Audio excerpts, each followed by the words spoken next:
जय माता दी। दोस्तों, चाहे कुछ भी हो जाए, लेकिन 22 सितंबर से लेकर 1 अक्टूबर तक चलने वाले शारदीय नवरात्रि के इन 9 पवित्र दिनों में आपसे कभी भी यह 5 गलतियां नहीं होनी चाहिए। अगर कोई व्यक्ति इन दिनों में अनजाने में भी इन कार्यों को करता है तो माता रानी क्रोधित हो जाती है और उसका घर धन सुख और शांति से खाली हो सकता है। अगर इन दिनों में किसी से भी भूल भी हो गई तो देवी माँ कभी भी क्षमा नहीं करती, बल्कि इसके बदले में भयंकर श्राप भी दे देती है। तो हाँ भक्तों, इस बार की शारदीय नवरात्रि विशेष महत्व रखती है, क्योंकि यह दुर्लभ संयोग पूरे 219 वर्षों के बाद बन रहा है। इस बार नवरात्रि के दिनों में अमृत सिद्धि योग और स्वार्थ सिद्धि योग दोनों एक साथ बन रहे हैं, और जो इसे और भी शुभ और शक्तिशाली बना रहे हैं। और इसी कारण यह समय जहाँ अत्यंत मंगलकारी है, वहीं कुछ कार्यों को करना पूरी तरह निषेध भी है। इसलिए आपको यह 5 कार्य तो भूल कर भी नहीं करना चाहिए। अब यह निर्णय आपका है कि आप हमारी बताई हुई बातों को मानते हैं या नहीं। हमारा कार्य केवल आपको सही जानकारी देना और आपको चेतावनी देना है। अब आगे इसे अपनाना या नज़रअंदाज करना पूरी तरह आपके हाथ में है। लेकिन ये एक सच्चाई है कि अगर आप इसे मानेंगे तो आपका जीवन सुख और समृद्धि से भर जाएगा और माता रानी की कृपा आपके परिवार पर निरंतर बनी रहेगी। पूजनीय गुरु जी ने भी अपनी नव दुर्गा कथा में यह स्पष्ट कहा है कि शारदीय नवरात्रि के दिनों में स्त्रियों और पुरुषों दोनों को ही इन 5 कार्यों से बचना चाहिए। खासकर इस बार की नवरात्रि को हल्के में बिल्कुल भी मत लीजिए, क्योंकि यह अवसर 219 सालों के बाद आया है और यह प्रीत पक्ष की अमावस्या और सूर्य ग्रहण की समाप्ति के बाद शुरू हो रहा है। इस वजह से इसकी शक्ति और प्रभाव और अधिक बढ़ गए हैं। अगर इस अवधि में किसी व्यक्ति ने गलती से भी यह कार्य कर दिए तो देवी माँ उससे रुष्ट हो जाती है और ऐसा इंसान जीवन भर कठिनाइयों और दुखों में घिरा रहता है। हमारे धार्मिक ग्रंथों में लिखा है कि शारदीय नवरात्रि के 9 दिन बहुत ही पावन और विशेष माने जाते हैं, क्योंकि इन दिनों में माता रानी के 9 स्वरूपों की उपासना की जाती है। यदि कोई व्यक्ति इस दौरान इस 5 वर्जित कार्यों को कर लेता है तो माता रानी उससे प्रसन्न नहीं होती और उसके जीवन से सुख धन और समृद्धि को दूर कर देती है। ऐसे घरों में दरिद्रता और विपत्ति का समय आ जाता है। खासकर विवाहित स्त्रियों को इस समय बहुत सतर्क रहना चाहिए, क्योंकि अगर उनसे कोई भी चूक हो गई तो उनके घर में भारी दरिद्रता का प्रवेश हो सकता है। इस बार की नवरात्रि को आप हल्के में बिल्कुल मत लीजिए, क्योंकि यह अवसर बहुत लंबे समय के बाद आया है। इसलिए अगर आप इस समय सही नियमों का पालन करेंगे और उचित उपाय करेंगे तो आपके जीवन में धन और वैभव अवश्य आएगा। इस वीडियो में हम आपको यह भी बताएंगे कि अगर कोई इन 5 गलतियों को कर देता है तो उसे 7 जन्मों तक निर्धनता का सामना करना पड़ता है और जीवन भर उसे सुख नहीं मिलता। साथ ही हम आपको यह भी बताएंगे कि इस समय कौन से 3 कार्य अवश्य करना चाहिए जिससे माता रानी प्रसन्न होती है और आपके घर परिवार में खुशहाली आता है। इसलिए भक्तों, यह वीडियो अंत तक देखना आपके लिए अत्यंत लाभकारी साबित होगा। कई लोग ऐसे होते हैं जो वीडियो को बीच में काट कर देखते हैं, लेकिन ऐसे लोग कभी भी पूर्ण जानकारी प्राप्त नहीं कर पाते और ना ही सफल हो पाते हैं। इसलिए आप इसे पूरा देखिए, क्योंकि इसमें हम विस्तार से बताएंगे कि शारदीय नवरात्रि के समय कौन सी 5 गलतियां नहीं करनी चाहिए, इन दिनों में कौन सा भोजन करना चाहिए और किन चीज़ों से परहेज करना चाहिए ताकि घर में कोई दोष ना लगे। इसके अलावा हम आपको 3 से 4 ऐसे रामबाण उपाय भी बताएंगे जिन्हें नवरात्रि के समय करने से आपके घर की दरिद्रता दूर होती है और घर परिवार में सुख समृद्धि आती है। साथ ही हम आपको यह भी बताएंगे कि इस नवरात्रि में किन 3 कार्यों को करने से माता रानी अत्यधिक नाराज हो सकती है। अगर आपने यह वीडियो ध्यान से अंत तक देख लिया तो आपके किसी अन्य वीडियो को देखने की ज़रूरत नहीं पड़ेगी। और हाँ दोस्तों, अगर आप चाहते हैं कि इस नवरात्रि पर माता रानी की कृपा आप पर बनी रहे तो वीडियो को लाइक करें, चैनल को सब्सक्राइब करें और कमेंट बॉक्स में जय माता दी जरूर लिखें।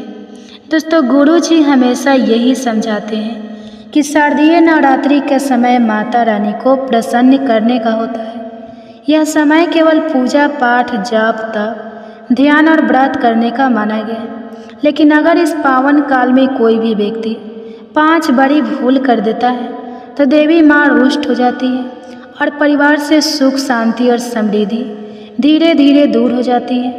वास्तु शास्त्र और हमारे प्राचीन धर्म ग्रंथों में कुछ ऐसे कार्य बताए गए हैं जिन्हें इन पवित्र दिनों में करना सख्ती से मना किया गया है, लेकिन यह ज्ञान बहुत कम लोगों तक पहुंच पाता है। हमारे हिंदू धर्म में शारदीय नवरात्रि के दिन पूर्ण रूप से देवी माँ को समर्पित होते हैं, इसलिए हर घर में इन दिनों पूजा अर्चना, उपवास और भक्ति का विशेष महत्व होता है। अगर कोई व्यक्ति इस दौरान निषिद्ध कार्य कर देता है तो उसके जीवन में धन की हानि, दरिद्रता और माता रानी की नाराजगी अस्थायी रूप से बनी रहती है। आज के समय में जब हर कोई पहले से ही परेशानियों और कठिनाइयों से घिरा हुआ है, तो ऐसे में अगर भगवान और देवी देवताओं का आशीर्वाद भी छीन जाए तो जीवन और भी ज़्यादा कठिन हो जाता है। अब दोस्तों, सबसे पहले जानते हैं कि इन पवित्र दिनों में हमें किन कार्यों को करना चाहिए और किन से बचना चाहिए।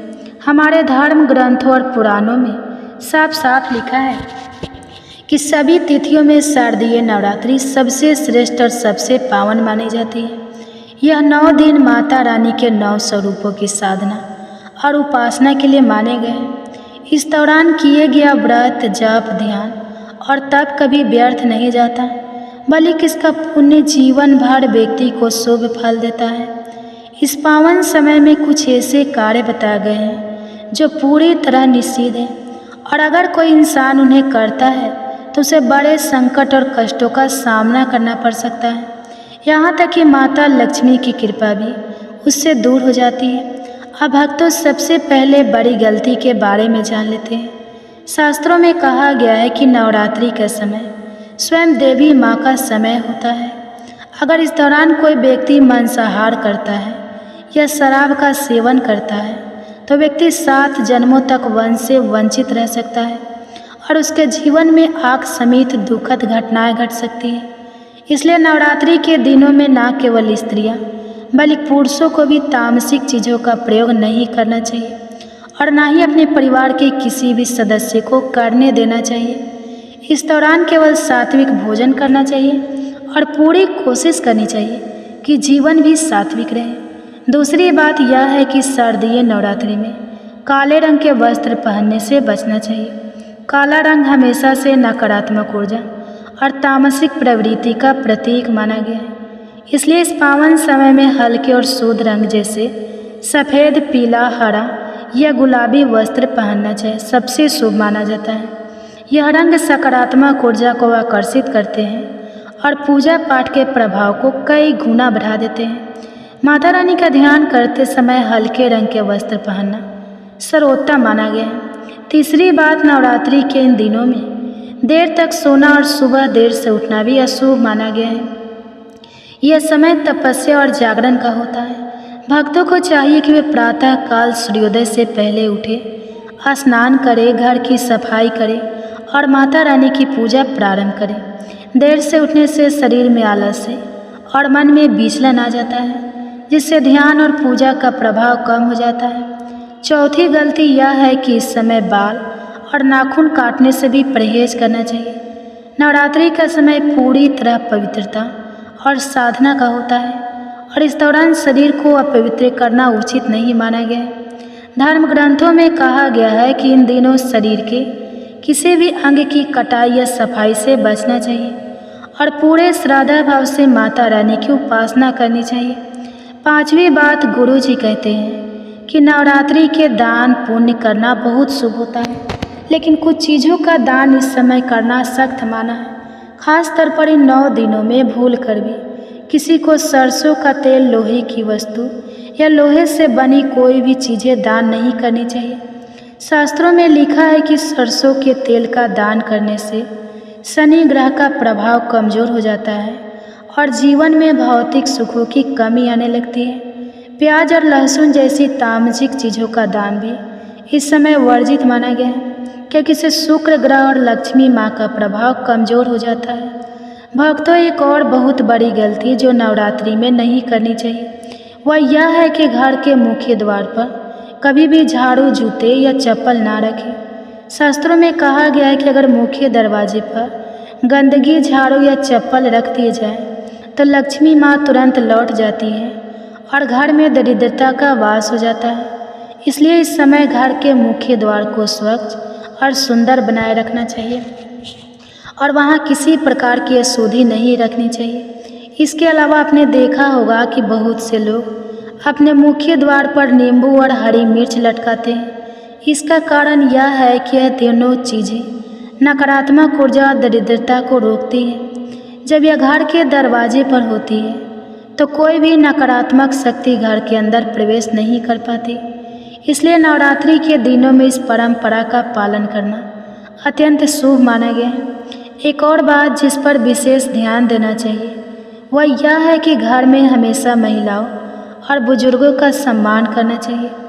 अगर घर में महिलाओं का अपमान होता है या बुजुर्गों की अवहेलना की जाती है तो वहाँ माता लक्ष्मी कभी निवास नहीं करती, क्योंकि स्त्रियों को स्वयं लक्ष्मी स्वरूप माना गया है। इसलिए नवरात्रि ही नहीं बल्कि हर समय स्त्रियों और बड़ों का सम्मान करना जरूरी है। अंत में भक्तों, याद रखें कि घर में टूटी फूटी या खंडित मूर्तियों की पूजा कभी नहीं करनी चाहिए। शास्त्रों में साफ लिखा है कि जहाँ खंडित मूर्तियाँ या फटे हुए चित्र रखे जाते हैं वहाँ देवी देवताओं का वास नहीं होता। अगर घर में किसी मूर्ति या चित्र को नुकसान पहुँच गया है तो उसे मिट्टी में दबा देना चाहिए या फिर किसी नदी में प्रभावित कर देना चाहिए। भक्तों, शारदीय नवरात्रि के इन पावन दिनों में विवाहित महिलाओं को और किसी भी स्त्री को बिल्कुल सफ़ेद वस्त्र पहनकर माता रानी की पूजा पाठ नहीं करनी चाहिए। उसी प्रकार काले रंग के वस्त्र धारण करने से भी परहेज करना चाहिए, क्योंकि यह दोनों रंग नवरात्रि की साधना और व्रत को अपूर्ण बना देते हैं। सफ़ेद रंग को शोक का प्रतीक माना जाता है और काला रंग नकारात्मक ऊर्जा का सूचक है। इसलिए इन पावन दिनों में पुरुषों और स्त्रियों दोनों को चाहिए कि वे ऐसे रंगों से दूर रहें और केवल शुभ, पवित्र और सात्विक रंगों का ही प्रयोग करें। अब बात आती है माता की चौकी की। भक्तों, जब भी आप नवरात्रि में माता की चौकी स्थापित करें तो उसके नीचे कभी भी कागज नहीं बिछाना चाहिए। चौकी हमेशा लाल रंग का कपड़ा बिछाकर ही बनाई जानी चाहिए, क्योंकि लाल रंग शक्ति, बल और ऊर्जा का प्रतीक माना जाता है। इन 9 दिनों में व्रतधारी को सदैव चौकी के सामने ही अपना आसन लगाना चाहिए। यदि आपने माता की चौकी पर जवारे बोए हैं तो उन्हें कभी भी अकेला नहीं छोड़ना चाहिए। ऐसा करना शुभ माना जाता है और उससे देवी माँ प्रसन्न होकर घर से चली जाती है। अब जानते हैं कि दुर्गा माता को नवरात्रि में कौन सी वस्तुएं अर्पित करनी चाहिए और कौन सी वस्तुएं भूलकर भी नहीं चढ़ानी चाहिए। भक्तों, यदि गलती से भी गलत चीज़ अर्पित कर दी तो जीवन भर केवल दुख और निराशा ही हाथ लगती है।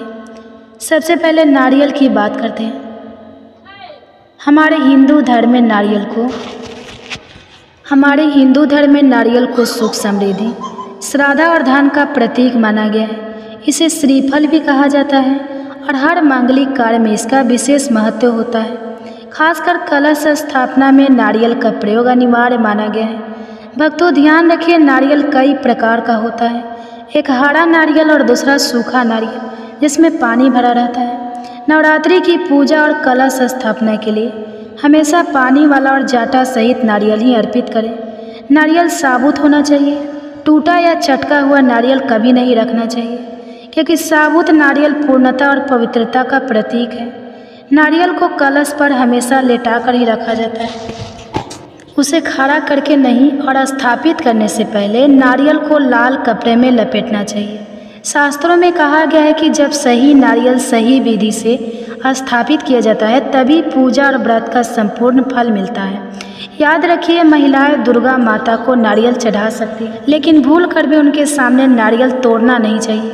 इसका कारण यह है कि नारियल को बीज रूप माना गया है और स्त्रियां स्वयं जीवन दायिनी बीज रूप होती है। इसलिए नारियल फोड़ने का कार्य केवल पुरुष को ही करना चाहिए। अब बात करते हैं लौंग की। हम सभी जानते हैं कि माता की पूजा में लौंग का प्रयोग किया जाता है, लेकिन कई लोग केवल लौंग ही अर्पित कर देते हैं। शास्त्रों में लिखा है कि लौंग के साथ इलायची भी अर्पित करनी चाहिए और साथ में घी चढ़ाने से माता अत्यंत प्रसन्न होती है। इसके बाद आता है तुलसी पत्र। नवरात्रि के दिनों में भूलकर भी दुर्गा माता को तुलसी पत्र अर्पित नहीं करना चाहिए। तुलसी भगवान विष्णु को प्रिय है, लेकिन देवी दुर्गा को नहीं। उसी प्रकार दुर्वा भी देवी माँ को नहीं चढ़ानी चाहिए, क्योंकि दुर्वा गणेश जी को अर्पित की जाती है। दुर्गा माता को इस समय केवल लाल फूल ही अर्पित करना चाहिए, क्योंकि लाल फूल उन्हें अत्यंत प्रिय है। सफ़ेद फूलों का अर्पण इन दिनों में अशुभ माना गया है। अब भक्तों, हम आपको कुछ ऐसे उपाय बताते हैं जिन्हें यदि आप शारदीय नवरात्रि के दौरान करते हैं तो ये आपके जीवन में अशुद्ध परिवर्तन ला सकते हैं। इस बार सन 2025 में पड़ रही नवरात्रि, शास्त्रों में कहा गया है कि इस समय देवी दुर्गा की साधना और उपासना से पाप नष्ट हो जाते हैं और घर परिवार को सुख, समृद्धि और शांति का आशीर्वाद मिलता है। इस दौरान किए गए छोटे छोटे उपाय जीवन में बड़े बदलाव ला सकते हैं। अब हम आपको एक विशेष उपाय बताते हैं जो आपके जीवन में धन की वर्षा कर सकता है। यह उपाय एक खास पौधे की जड़ से जुड़ा हुआ है। शास्त्रों में इस जड़ को धन आकर्षित करने वाली जड़ बताया गया है। इसे घर में रखना अत्यंत शुभ माना गया है और इसे धारण करने के कुछ ही दिनों बाद घर परिवार में सकारात्मक ऊर्जा और खुशहाली का आगमन होने लगता है। धीरे धीरे आर्थिक स्थिति भी मजबूत होने लगती है। महाकुंभ में आए साधु संतों ने भी इस पौधे की जड़ के महत्व को विस्तार से बताया है। उनका कहना है कि यह कोई साधारण जड़ नहीं है, बल्कि ऐसी दिव्य जड़ है जिसमें ब्रह्मा, विष्णु और महेश तीनों देवताओं का वास माना गया है। उसमें अपार ऊर्जा समाई होती है और यह पूरे ब्रह्मांड की शक्तियों को अपने भीतर धारण किए रहती है। यदि आप इस नवरात्रि पर इस जड़ को अपने घर में लाते हैं तो यह आपके जीवन को पूरी तरह बदल सकती है। बस भक्तों, इस नवरात्र पर आपको यह कार्य अवश्य करना है और फिर देवी दुर्गा का आशीर्वाद आप पर बरसता ही रहेगा। इसके बाद आपको समृद्ध और धनवान बनने से कोई भी नहीं रोक पाएगा।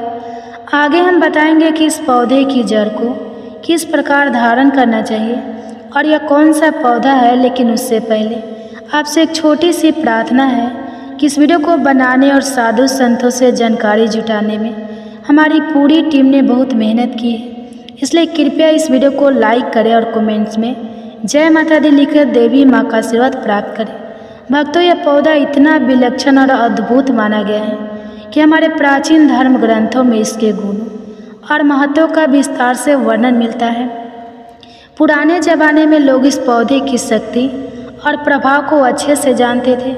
जैसे ही उन्हें यह पौधा मिलता, वे उसे बहुत श्रद्धा के साथ ग्रहण करते और फिर शास्त्रों में बताए हुए विधि विधान से इसका प्रयोग करते।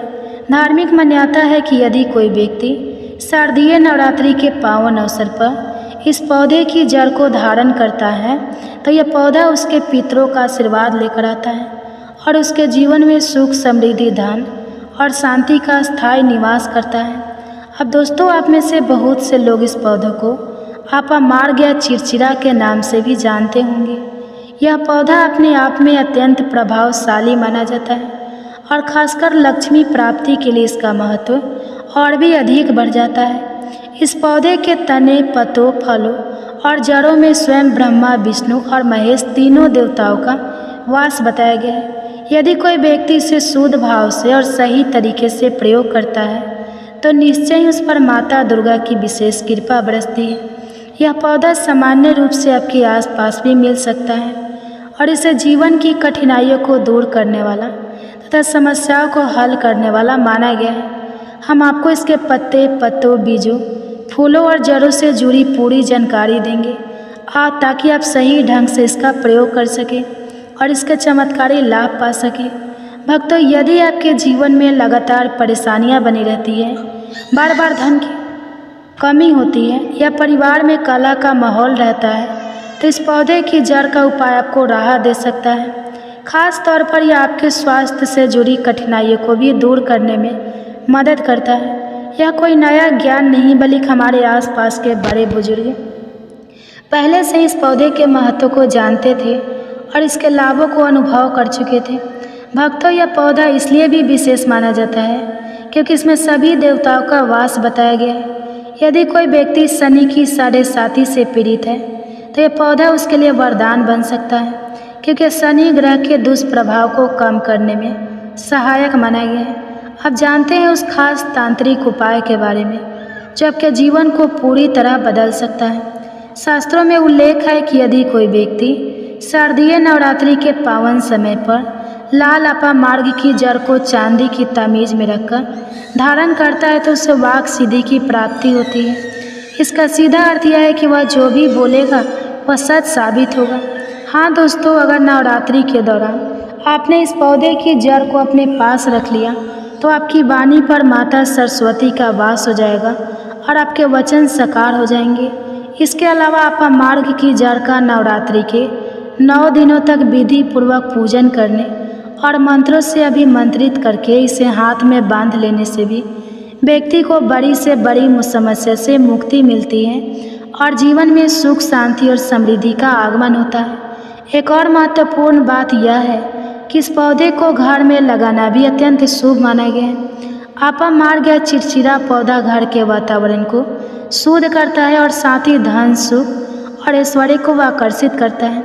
इसलिए इस बार की शारदीय नवरात्रि में इस चमत्कारी पौधे का प्रयोग अवश्य कीजिए और अपने जीवन में सकारात्मक बदलाव का अनुभव कीजिए। तो भक्तों, आज की वीडियो में बस इतना ही। अगर आपको यह जानकारी लाभकारी लगी हो तो वीडियो को लाइक ज़रूर करें और यदि आपने अब तक हमारे चैनल को सब्सक्राइब नहीं किया है तो तुरंत सब्सक्राइब कर लीजिए, साथ ही बेल आइकन दबाएं ताकि हर नया वीडियो सबसे पहले आपको मिल सके। और हाँ, कमेंट बॉक्स में जय माता दी और जय माता लक्ष्मी लिखना बिल्कुल ना भूलें ताकि देवी माँ का आशीर्वाद आपके जीवन में सदैव बना रहे। भक्ति और अध्यात्म से जुड़े ऐसे ही दिव्य वीडियो रोज़ देखने के लिए अभी